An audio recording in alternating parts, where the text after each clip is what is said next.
O Brasil, da década de 30 até a década de 80, foi o país do mundo que mais cresceu.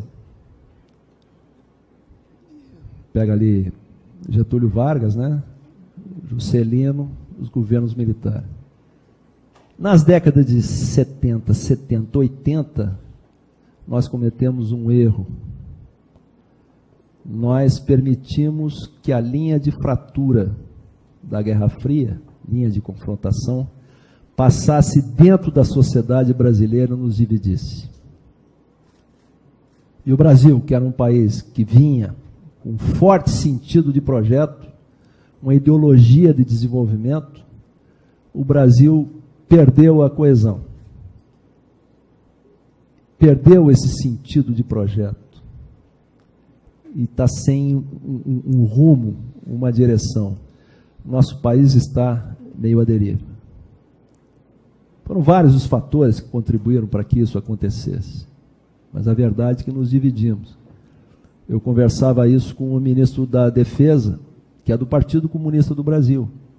E hoje trabalhamos juntos, absolutamente identificados, e temos como convergência os interesses nacionais. E nos demos conta, imagino, ficou o ministro que era, né, ele para um lado e eu para o outro. Eram quase inimigos, ou éramos inimigos, nos considerávamos inimigos. Então vejo que erro que nós cometemos. Nos falta esse sentido de projeto.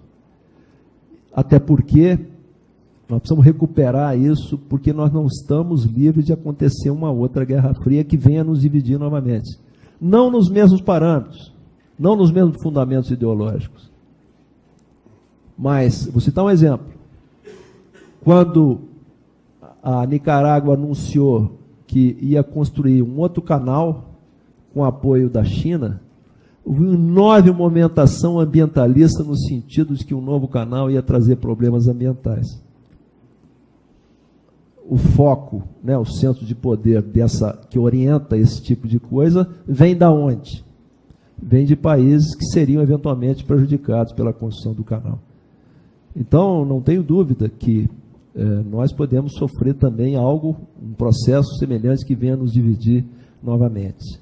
Por isso, temos que recuperar a coesão nacional, esse sentido de projeto, colocar o interesse do país, da nação, acima de todas essas querelas que dominam o nosso dia a dia hoje.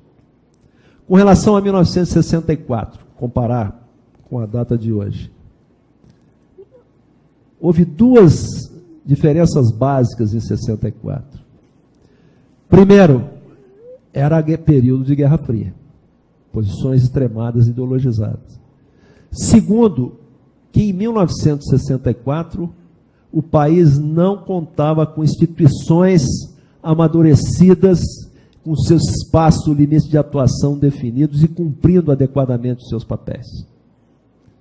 Então, hoje, a grande diferença está aí. O nosso país, ele tem instituições amadurecidas. O Brasil é um país já sofisticado, com sistemas de pesos e contrapesos, que dispensa a sociedade de ser tutelada. A partir daí, as Forças Armadas entendem dois aspectos fundamentais que orientam a nossa atuação. Primeiro, é a da legalidade. Todo e qualquer emprego das Forças Armadas estará absolutamente condicionado pelos os dispositivos legais, desde a Constituição, passando pelas leis complementares e assim por diante. E se formos empregados, isso se dará sempre por iniciativa de um dos poderes, conforme vimos na redação do artigo 142 da Constituição. Força Armada não existe para fiscalizar governo, muito menos para derrubar governo. E o segundo fundamento nosso é de que nós temos como obrigação contribuir para a estabilidade, condição extremamente necessária para que as instituições continuem trabalhando em condições ideais e, em nome da sociedade, encontrem os caminhos para superar essa crise toda que estamos vendo. Nós vimos essa semana, foi uma semana extremamente preocupante. Enfim, uma série de medidas preventivas foram adotadas por nós e vimos que as coisas transcorreram naturalmente. Os embates na área política, na área judiciária têm sido extremamente acirrados, mas as instituições estão funcionando. E é interessante que eu recebi aqui a visita de um comandante do Exército argentino, que convidei, veio participar das comemorações do Dia do Exército hoje, e ele falava extremamente animado, né, e admirado como as instituições no Brasil funcionam. Impensável lá para eles era, um tempo atrás, que um presidente de Câmara, alguém viesse a ser, né, um processo de impeachment com o presidente, coisa desse tipo. Então, esse é o fundamento que nós seguimos e estamos seguros de que a sociedade tem todas as condições de superar essa crise. A crise é de natureza política, de natureza econômica e natureza ética. E aqui entra um outro problema que está afligindo com profundidade a nossa sociedade. Nós vivemos impregnados desse pensamento politicamente correto, uma ditadura do relativismo, e todos os parâmetros estão se esgarçando, se relativizando para menos, para baixo. E nós estamos perdendo todas as referências.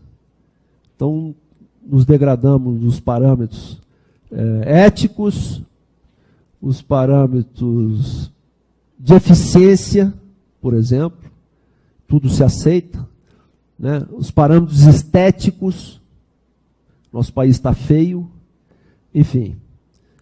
E me preocupa é que nas discussões que se vê em busca dos caminhos para superar a crise, eu vejo que essas discussões não têm profundidade. Elas ficam no limite, no nível só da questão econômica. E econômica financeira, né? De política financeira. Se sobe juro, desce juro, taxa de câmbio, enfim, coisas desse tipo. Me preocupa que coisas mais profundas, os alicerces do nosso país, não estão sendo consideradas. Muito obrigado, professor, pela sua... E eu queria, professor João Herculino, lhe agradecer imensamente, porque quando eu falei que nós precisamos recuperar um sentido de projeto nacional, o caminho é este. O caminho é esse. Discutimos abertamente as questões, de nos conhecermos e irmos interagindo no sentido de que haja uma grande convergência. Há um educador americano, Skinner, que diz que educação é o que fica depois do que o aluno esquece o que lhe foi ensinado. E esse é o papel cumprido pelo educador, vai muito além do conhecimento técnico que ele transmite, mas a essência está nas mensagens que estão contidas, né, nessa interação que ele tem com os seus alunos. Então, parabéns ao corpo docente desta casa, ao senhor. Conheço esta casa pelos olhos de 2 alunos, né, que foram minhas filhas, e sei que aqui se praticam esses valores.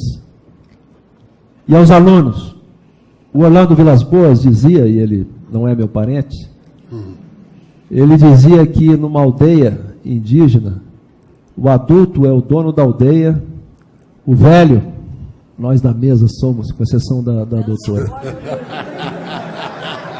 O velho é o dono da história e o jovem é o dono do mundo. Vocês são o dono do mundo, vocês são os donos do Brasil.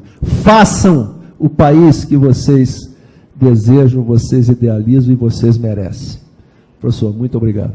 Uma noite inesquecível para mim. Obrigado.